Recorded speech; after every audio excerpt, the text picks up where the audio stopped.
বসন্ত উৎসব ও ভালোবাসা দিবসে চট্টগ্রামে মাতোয়ারা সংস্কৃতি এবং চট্টগ্রামের নগরবাসী চট্টগ্রামের সকাল থেকে নগরীর যে ওয়াসিম আকরাম স্মৃতি পার্ক রয়েছে সেই পার্কে এই বসন্ত উৎসবকে বরণ করে নিতে বা বসন্ত উৎসবে মেতে উঠেছে চট্টগ্রামের বিভিন্ন সংস্কৃতি কর্মী।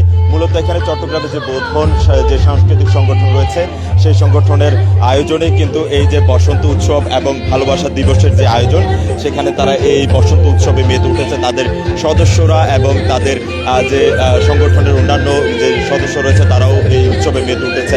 পাশাপাশি আমরা দেখেছি চট্টগ্রামের বিভিন্ন জায়গা থেকে নারী পুরুষ বিভিন্ন ধর্মের বর্ণের মানুষ এখানে এসেছেন এবং বাসন্তী রূপে তারা এখানে সেজেছে এবং রং বেরঙের শাড়ির পাশাপাশি পাঞ্জাবি বিভিন্ন রঙে তারা এখানে সেজে আজকের এই বাঙালির ঐতিহ্য সংস্কৃতির এই দিনটিকে তারা বরণ করে নিচ্ছে।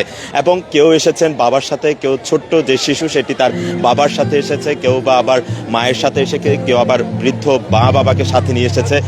মূলত এই যে তাদের ছোটবেলা থেকে এই বাঙালির ইতিহাস সংস্কৃতির সাথে তাদেরকে নিবিড়ভাবে পরিচয় করে এবং রং বেরঙের সাজে বাসন্তী রূপে তারা কিন্তু সেজেছে এবং এই দিনটিকে তারা তাদের মতো করে উদযাপন করছেন। তো সব মিলিয়ে এই ছিল আমার কাছে চট্টগ্রাম থেকে যে বসন্ত বরণ উৎসব এবং পাশাপাশি ভালোবাসা দিবসের সবশেষ খবর।